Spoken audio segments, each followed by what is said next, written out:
就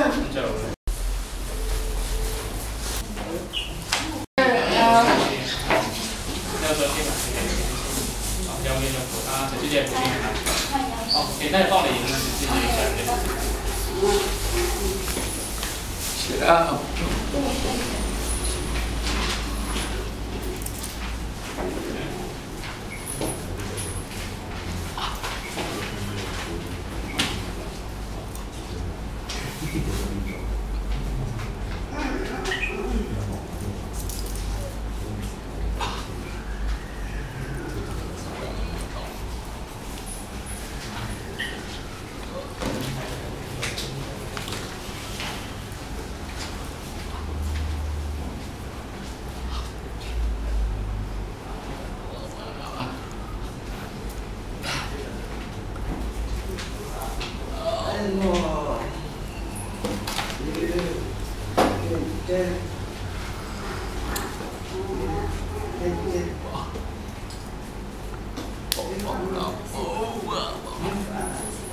有啲證明咗佢翻咗內地。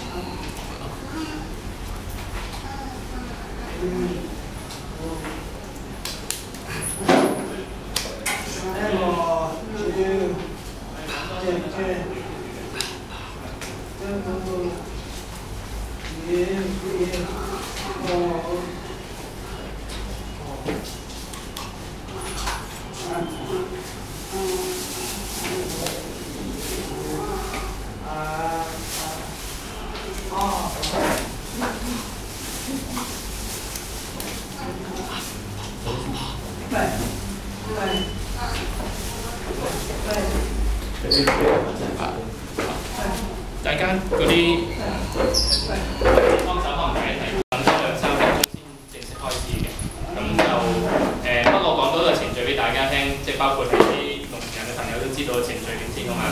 咁咧等係開始嘅時候，我會做主持咧，就阿黃遠澤咧就係講解少少今日個目的啦，同埋一啲可能我哋揾翻嚟一啲少少嘅數字，即係關於聾人同埋一啲院舍嗰啲數字啦。咁跟住咧就會俾各位聾人朋友咧就講一講佢哋嘅即係一啲諗法，同埋佢哋見到一啲聾人住院舍嗰啲問題同埋情況，做個簡單嘅手語，即係拍攝佢咧寫低佢我哋嘅要求同埋出佢哋影張相咁樣。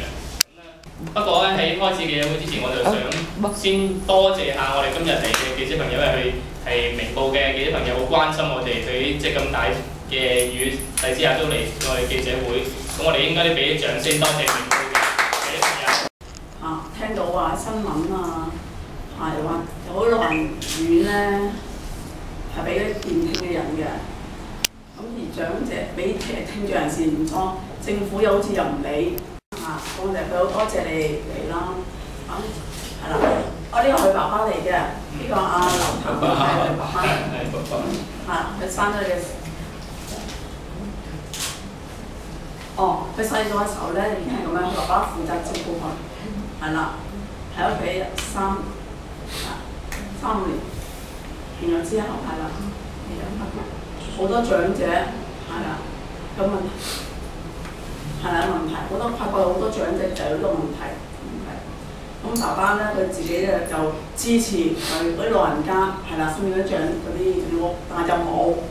咁佢咧就呢個女士見到啦，好多嗰啲健聽嘅人咧可以同人哋溝通啊，好開心啊，喺個院舍嗰處。咁但係咧係啦，啲老人家都好多啦，但係嗰啲聽障人士咧就冇啦。咁所以佢哋就好擔心啦，好唔開心啦，點算咧？係啦。咁而家咧根本咧就冇人，又冇資助，係啦，又冇人俾佢哋。翻譯又冇啦，係啦，佢唔舒服啊，想揾人幫手啊，又冇啦，完全係啦，明白係政府咧要佢哋咧佢哋好似要求政府俾佢哋聽障嘅人咧係啦嘅照顧，但係冇。佢咧就希望政府咧。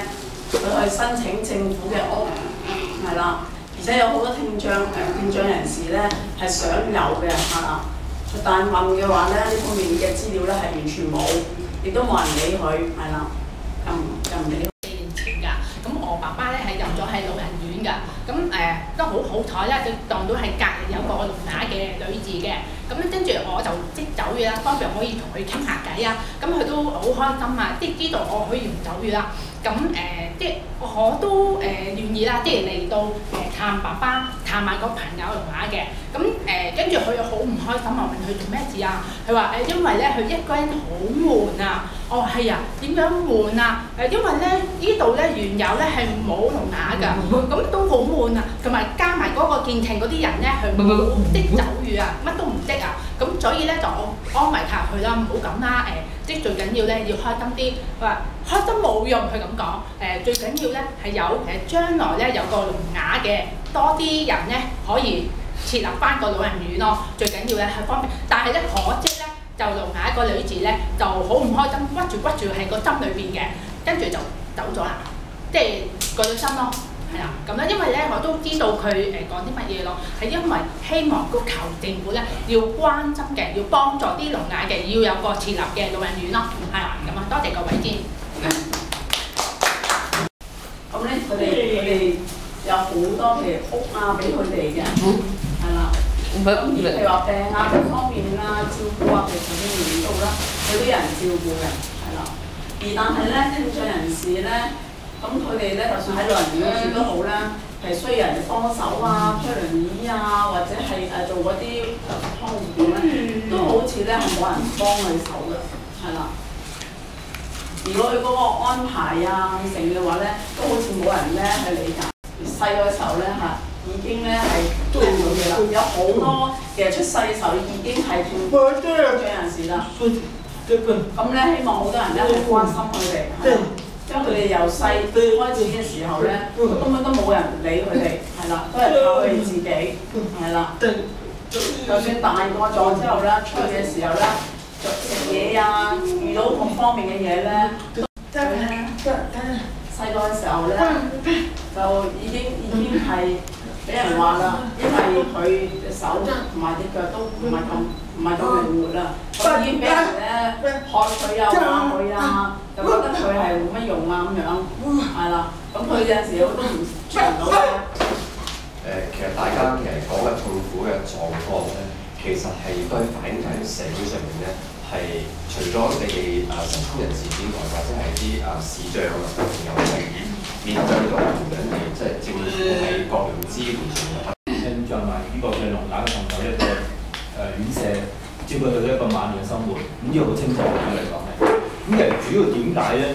因為佢哋冇法同其他嗰啲嘅健聽嘅人咧有任何溝通，呢個係一個最重要嘅一個心嘅問題。但不過我覺得咧，雖然我哋今日好支持大家。要求有個咁樣類似嘅院舍，但係我覺得呢個唔係長遠辦法嚟嘅，因為院舍不斷起都好啦，但係不過問題在於就係當你住喺院舍嘅，就係有一個咁嘅，而家能夠有一間嘅特別嘅院舍，咁嗰啲人先至有嗰個照顧啫。但係如果去唔到院舍嘅話咧，咁嗰啲人佢邊度照顧咧？喺成個社區裏邊有咩嘅照顧咧？甚至乎去睇醫生、出街各方面裏邊嚟講話咧，都解決唔到個問題。所以歸根究底嘅話咧，其實就係我哋成個社會係政府冇重視到聾啞失聰人咧同我哋健聽人嘅溝通嘅問題，而特別咧就係政府從來冇推廣手語，呢個先最重要問題。譬如而家我哋有翻譯，我哋翻譯佢哋咧，佢唔係聾啞嘅，佢係識聽識講，而但係不過佢學咗手語咧，就能夠同到聾啞嘅朋友呢度溝通。而但係可惜我哋今日咧就唔可以同大家溝通啦，因為我哋唔識手語。所以我咧覺得政府必須要解決聾啞嘅朋友嘅問題裏邊嚟講咧，唔係話只係起一啲院舍，而係最重要點樣咧，就要廣泛讓到健聽嘅人咧能夠學識手語同大家溝通。因為我相信大家而家面對住好多困難咧，譬如睇醫生，好慘啦！如果你冇翻譯嚟到去嘅話咧，你點同醫生溝通咧？寫字冇辦法溝通嘅，寫字咧唔得㗎。因為我所知咧，佢哋失聰聾啞嘅朋友咧，有時喺一個嘅寫字裏邊嚟講話咧，佢嘅意思同我哋嘅真正意思咧係唔相同嘅，係唔能夠完全表達得到出嚟嘅。咁所以變咗嚟講話咧，我哋唔可以單靠文字。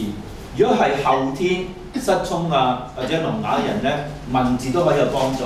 但係如果天生嗰啲嘅話咧，就未必可以有幫助嘅講係。咁所以我哋咧唔可以話即係怪責佢哋咧係即係唔識文字，根本佢哋學唔到嘅。譬如舉例子，點為之英俊咧？點為之美麗咧？點為之醜惡咧？呢啲字眼裏邊嚟講話咧，你好難即係如果佢係唔係後天嘅，而係先天係有呢嘅話咧，佢根本唔明白咩叫美麗啊、醜惡啊，呢啲根本係掌握唔到嘅係講係。咁所以變咗咧，佢哋嗰啲甚至乎我所知道佢哋咧，有時講嘅説話咧，頭尾都分唔到嘅嚟講佢。同佢分唔到嘅，所以我哋唔可以話即係單靠文字裏面咧去處理問題，而最重要咧就係手語。喺佢嚟講，佢唯一手語咧係幫助我哋溝通。阿成呢日聽緊電話先。咁所以我覺得咧就係政府係必須推廣手語。我就而家有個嘅我入咗立法會一個嘅動議辯論，就抽緊簽約，就唔知幾時開始有得做啦。我就希望政府喺全中小學就開始教授手語。而特別咧喺目前咧短時間之內咧，更加要醫護人員要學識手語。如果醫護人員咧唔學識手語咧，同啲病人咧就冇得溝通嘅。咁呢個就短時期咧就刻不容緩啦，要盡快去做呢樣嘢啦。咁咧但係長遠裏邊嚟講話咧，應該喺中小學就教啲小朋友識手語。咁一中小學朋友咧都識得手語嘅話咧，咁成個社會嘅話咧，好多人都識教手語嗰時咧，大家都唔一定需要一個聾啞嘅院舍俾你講嘅，咁大家都可以唔單止一定揾啲聾啞朋友做朋友，同啲健聽嘅人都可以做朋友咯，俾你講係。因為我覺得唔係話，如果就永遠都係聾啞朋友走埋一齊嘅話咧，只會形成一個小圈子嘅啫，小圈子有小圈子俾人講係。咁我覺得咧應該咧，大家喺呢個社會生活應該融入呢個社會嘅，所謂相見一家親啊嘛，我哋一定要係相見共融啊嘛。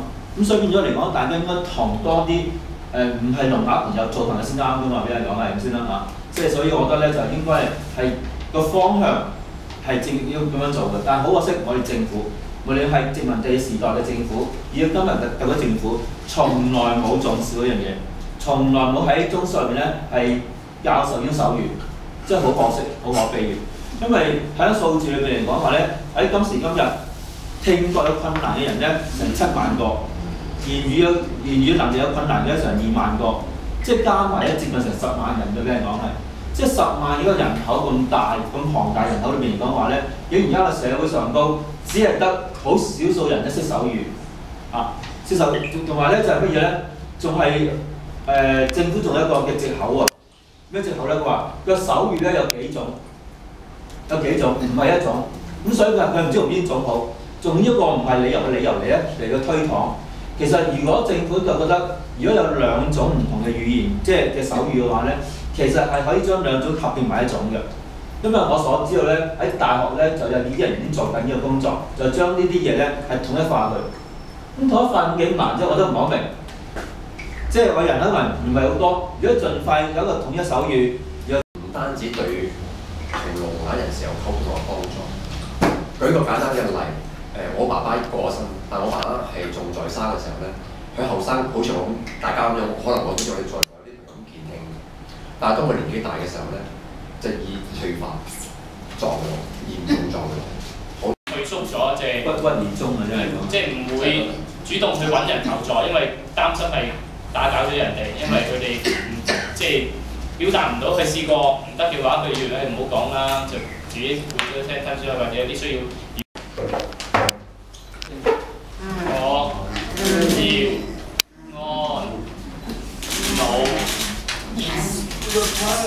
我哋仲有咩咁樣啊？